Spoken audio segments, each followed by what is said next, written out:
नमस्ते। आपका स्वागत है क्राइम की एक ऐसी कहानी में जिसने 3 साल तक भारत को अपनी उलझन में उलझा के अपने कदमों में झुका दिया था। इनफैक्ट 3 साल से ज्यादा टाइम इस केस ने लिया था।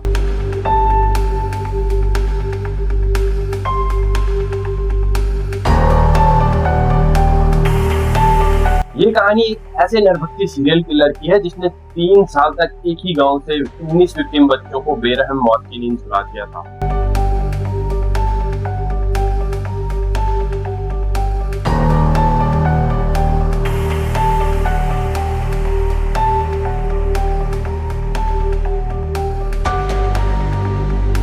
इतना ही नहीं बल्कि उसने एक इंटरव्यू में ये तक कॉन्फेशन दिया था कि उसने उनकी डेड बॉडीज के साथ रेप करने और उनकी डेड बॉडीज के ब्रेस्ट पार्ट के कुछ फ्लैश को किचन में पका के खाने तक की घिनौनी हरकतें की है। मैंने पीछे से एसी की स्प्रिंग से इसका गला दबा करके और इसको बेहोश कर दिया। उसके बाद इसके साथ सेक्स करने का कोशिश किया और सेक्स करने का कोशिश किया। थोड़ी देर सेक्स करने की कोशिश करने के बाद उसके बाद जब सेक्स नहीं हो पाया मेरे से, मैंने गला दबा करके इसको मार दिया उसके बाद फिर मैंने उसको ऊपर बाथरूम में लेके चला गया। ऊपर बाथरूम में ले जा करके नीचे आया किचन में, और नीचे किचन में से आकर के चाकू लेके गया और इसको मैंने उसी टाइम तुरंत काट करके और इसका मैंने बाजू और ये सीने का एक पीस भी खाया था। अच्छा। हाँ जी, जो मैंने घर में ही मतलब किचन में बनाया था। दोस्तों, मैं आपको 2004 में शुरू हुई निठारी हत्याकांड की पूरी डिटेल इन्फॉर्मेशन दूंगा। आप वीडियो पर बने रहिएगा क्योंकि वीडियो आगे बहुत इंटरेस्टिंग होने वाली है। मैं आपको बताऊंगा कि क्यों अभी तक इस दरिंदे को 19 मर्डर और रेप करने के बावजूद भी फांसी के तख्ते पर नहीं चढ़ाया है, और क्या इस दरिंदे को सिर्फ जेल में रखना 19 बच्चों को इंसाफ देने के बराबर है, और क्या कभी उन 19 बच्चों को इंसाफ मिल भी पाएगा। दोस्तों, ये जो निठारी हत्याकांड है इसकी स्टार्टिंग होती है 8 दिसंबर 2004 से, क्योंकि सेक्टर 31 नोएडा का एक रेजिडेंशियल एरिया निठारी गांव जो कि उत्तर प्रदेश में पड़ता है। 8 दिसंबर 2004 को यहाँ से एक 14 साल की लड़की रिम्पा हालदार लापता हो जाती है। तो रिम्पा के फादर अनिल हालदार और मां अनुरूपा हालदार इसकी मिसिंग रिपोर्ट सेक्टर 20 के पुलिस स्टेशन में लिखवाते हैं। दरअसल सेक्टर 31 में भी एक पुलिस चौकी थी, लेकिन मिसिंग का एक केस जो है ये बहुत सीरियसली माना जाता है, जिसके कारण इसकी जो रिपोर्ट है वो सेक्टर 20 के पुलिस स्टेशन में लिखवाई जाती है। तो तत्कालीन सेक्टर 20 के पुलिस इंस्पेक्टर पीके शर्मा इस केस को रिसीव करते हैं और वो इन्वेस्टिगेशन स्टार्ट कर देते हैं। लेकिन इस इन्वेस्टिगेशन को लाइटली लिया जाता है क्योंकि वो एक ऐसे अजम्पशन को फॉलो करते हैं जिससे इस केस को बहुत लाइटली लिया जाता है। उस अजम्पशन के अनुसार रिम्पा हालदार के जो फादर है अनिल हालदार, वो दरअसल उसकी एज कम बता रहे हैं और वो 22 ईयर्स की है और वो 14 ईयर्स उसकी एज बता रहे हैं, और इस अजम्पशन के अनुसार रिम्पा हालदार जो है वो किसी के साथ भाग चुकी है। लेकिन इस अजम्पशन को फॉलो करना और इस केस को लाइटली लेना, इस इन्वेस्टिगेशन को लाइटली लेना इन पे बहुत भारी पड़ जाता है, क्योंकि इसके जस्ट 105 दिनों के बाद 24 मई 2005 को 12 साल की एक लड़की भोली भी मिसिंग हो जाती है। लेकिन अंतराल ज्यादा होने के कारण एक बार फिर पुलिस सेम अजम्पशन को फॉलो करके इस केस को भी लाइटली ले लेती है। इसके बाद मिसिंग हर आधे महीने में होने लगती है। 7 जून 2005 को 9 साल की एक लड़की रचना लाल, फिर 21 अगस्त 2005 को 7 साल की एक लड़की दीपाली, फिर 30 जुलाई 2005 को 21 साल की एक लड़की रेखा भी लापता हो जाती है। तब जाके कंटिन्यूअसली 5 मिसिंग होने के बाद पुलिस इस केस को गंभीरता से लेती है। इसके बाद गांव में पुलिस तैनात की जाती है। गांव में पानी की टंकी की साइड का एक एरिया जहां से बच्चे अक्सर किडनैप हो रहे थे, उस एरिया को मार्क करके पुलिस इसे ब्लैक होल पॉइंट का नाम देती है। इतने में पुलिस मिसिंग तो कंट्रोल कर लेती है, लेकिन जो गुमशुदा बच्चे थे उन्हें ढूंढ नहीं पाती है। अब बात है 19 दिसंबर सन 2005 की। एक दिन निठारी के एक ग्राउंड में कुछ बच्चे क्रिकेट खेल रहे होते हैं। उनकी बॉल वहां के पास में एक नाले में जाके गिरती है। तो जैसे ही कुछ बच्चे उधर बॉल लेने के लिए जाते हैं तो उन्हें कुछ पॉलीथीन में कुछ बच्चों के अवशेष दिखते हैं, मतलब कुछ बोन्स दिखती है, कुछ कंकाल वगैरह उन्हें दिखते हैं, स्केलेटन्स वगैरह। तो जैसे ही पुलिस को इस बात की इन्फॉर्मेशन लगती है तो एक बार फिर वो एक ऐसा अजम्पशन फॉलो करते हैं जिससे एक बार फिर इस केस को लाइटली लिया जाता है। इस केस को फिर सीरियसली नहीं लिया जाता है, क्योंकि पुलिस इस केस में एक बार बता देती है कि ये जो अवशेष हैं आप पानी में पड़े हुए, नाले में पड़े हुए, ये किसी बच्चे के नहीं है, ये मतलब किसी इंसान के नहीं है, बल्कि ये जानवर के अवशेष हैं। तो ये एक बहुत बड़ा कारण बन जाता है जिससे इस केस को बहुत सीरियसली नहीं लिया जाता है। जैसे कि मैंने बताया, पुलिस इतने में मिसिंग कंट्रोल कर ही लेती है, लेकिन गुमशुदा बच्चे जो रहते हैं उनको ढूंढ नहीं पाती है। तो ऐसे में पुलिस इन्वेस्टिगेशन को लाइटली लेने ही वाली होती है एक बार फिर कि 8 दिसंबर सन 2006 को एक और लड़की मिसिंग हो जाती है जिसका नाम होता है पायल। तो पायल के पापा गोपाल कृष्ण और माँ कुसुम देवी एक बार फिर सेक्टर 20 के पुलिस स्टेशन में इसकी रिपोर्ट लिखवाते हैं। इतने में इंस्पेक्टर जो थे पुराने वाले, उनका ट्रांसफर हो जाता है और आर.के. शर्मा जो थे वो नए इंस्पेक्टर थे जो इस केस को रिसीव करते हैं, इन्वेस्टिगेशन को आगे बढ़ाते हैं। इतनी किडनैपिंग के बावजूद भी जब पुलिस को कोई रिजल्ट नहीं मिलता है तो गाँव वालों का जो ट्रस्ट होता है वो पुलिस से टूटने लगता है। लेकिन इसी के साथ सहमा देने वाली खबर सामने आती है और डर का माहौल काफी बढ़ जाता है, क्योंकि 29 दिसंबर सन 2006 को पायल की मिसिंग के जस्ट 17 दिन बाद 15 साल की एक और लड़की लापता हो जाती है जिसका नाम था शिवानी। पुलिस को फिर एक बार मिसिंग का कोई सुराग नहीं मिलता है। पुलिस को फिर लगता है शायद ये जो फीमेल चिल्ड्रन है प्रोस्टिट्यूशन के लिए किडनैप किए जा रहे हैं, इसीलिए पुलिस आसपास के सारे रेड लाइट एरियाज को तलाशना शुरू कर देती है, लेकिन फिर भी पुलिस को कोई सुराग नहीं मिलता है। इन्वेस्टिगेशन को 29 दिसंबर सन 2006 के बाद 9 दिन हो जाते हैं और इस बार 12 साल की एक और लड़की मिसिंग हो जाती है जिसका नाम था रानी। पूरे देश भर में ये खबर जो है मीडिया के जरिए फैल जाती है। गांव वाले प्रोटेस्ट करने लगते हैं। अब जो ये केस है ये सीबीआई को ट्रांसफर कर दिया जाता है। केस में फिर 15 ऑफिसर सीबीआई के और ऐड कर दिए जाते हैं।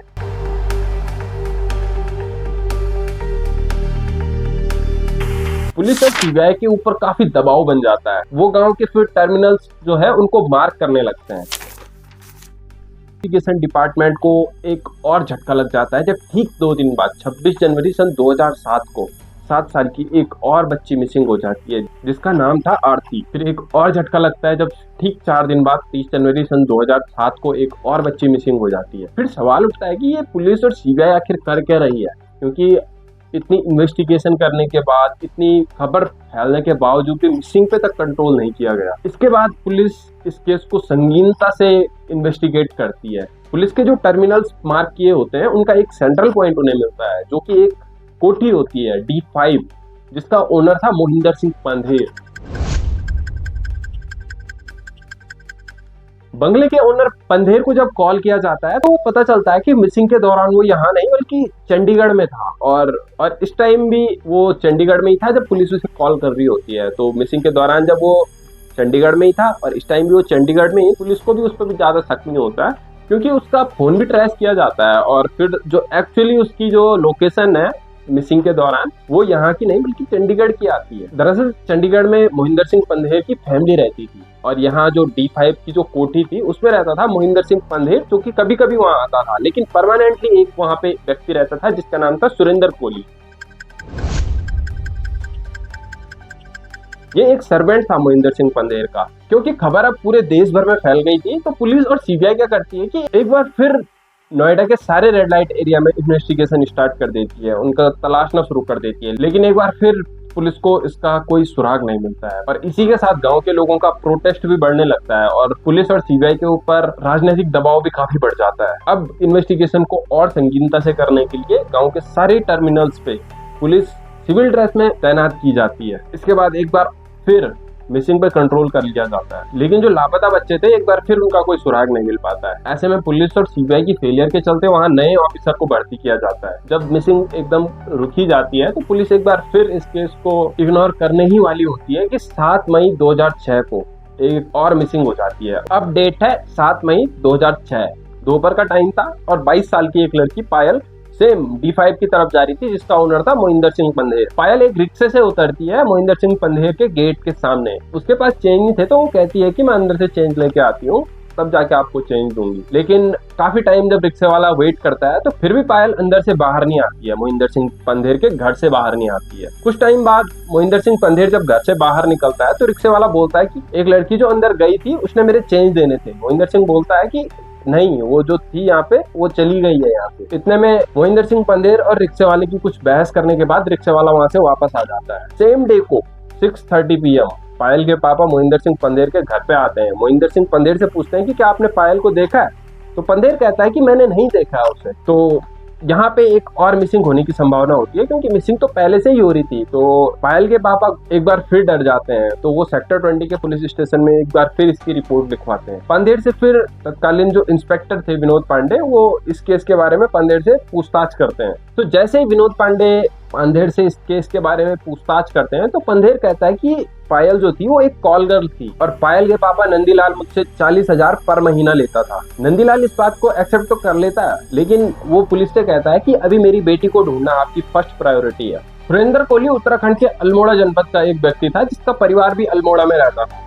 तो उसके चेहरे पे कोई डर की छवि नहीं थी, जिसके कारण की पुलिस को भी उस पर ज्यादा कोई शक नहीं होता और इन्वेस्टिगेशन में ज्यादा पूछताछ भी उससे की नहीं जाती है। पूरा इन्वेस्टिगेशन डिपार्टमेंट जो था उस टाइम पे निठारी में, वो सदमे में रहता है। पूरा देश जो है वो डर से जूझ रहा होता है। किडनैपिंग का जो सबसे बड़ा इम्पैक्ट होता है, सबसे बड़ा जो टेरर होता है, वो जो लापता बच्चे थे उनके पेरेंट्स पे होता है। इसके बाद पुलिस इंस्पेक्टर विनोद पांडे पायल का मोबाइल नंबर जो है वो ट्रेस करते हैं। तो उसको जो लास्ट कॉल आई होती है वो सुरेंद्र कोहली की आई होती है, जो कि पांधेर के घर में एक सर्वेंट था। तो फिर शक जाता है पांधेर के सर्वेंट सुरेंद्र कोहली की तरफ। तो पुलिस उसे गिरफ्तार कर लेती है। और पहले तो सुरेंद्र कोहली बोलता है बिना डरे, सब चीज नेग्लेक्ट कर देता है, डिक्लाइन कर देता है कि मैंने ऐसा कुछ नहीं किया है। लेकिन फिर बाद में जब पुलिस उस पर दबाव बनाती है तो वो पायल का जो है मर्डर उसे कॉन्फेस कर लेता है, उसे एक्सेप्ट कर लेता है कि हाँ मैंने पायल को मार दिया है। पुलिस जैसे ही उसे बॉडी के बारे में पूछती है तो वो कहता है कि मैंने उस बॉडी को डिस्पोज कर दिया है, मैंने किचन से चाकू लेके आया और उसकी बॉडी को डिस्पोज कर दिया, मतलब उसके कुछ टुकड़े करके उसे नाले में फेंक दिया, ऐसा कुछ करके वो एक्सेप्ट करता है। पायल के लिए जो उसका कॉन्फेशन था वो ये था कि सुरेंद्र कोहली सबसे पहले पायल को कॉल करता है और फिर बोलता है कि एक नई पार्टी आई है, मैं आपको उनसे मिलवाता हूँ। तो फिर जैसे ही पायल उसके घर पे आ जाती है तो वो उसको एक चाय ऑफर करता है। सुरेंद्र कोहली उसे ऑफर करता है 500 रुपए में उसके साथ सोने के लिए, लेकिन पायल इस बात को डिक्लाइन कर देती है। तो इसके बाद सुरेंद्र कोहली उसी के स्कार्फ से उसका गला घोट के उसे मार देता है। फिर उसकी डेड बॉडीज के साथ रेप करने की कोशिश करता है। उसके बाद किचन में जाके एक चाकू लेके आता है और उसकी बॉडीज को बाथरूम में जाके टुकड़े टुकड़े कर देता है। और ये भी इसी के बारे में कॉन्फेस करता है कि मैंने उसके हाथ के और ब्रेस्ट के कुछ पार्ट को किचन में पका के तक खाया। इसके बाद जो पहले से जो मिसिंग हो रही थी, बच्चे जो पहले से मिसिंग हो रहे थे, फीमेल बच्चे, उनका भी शक विनोद पांडे को सुरेंद्र कोहली पे होने लगता है। एक एक करके सुरेंद्र कोहली सारे मर्डर्स को एक्सेप्ट कर लेता है, सारे मर्डर्स को कॉन्फेस कर लेता है।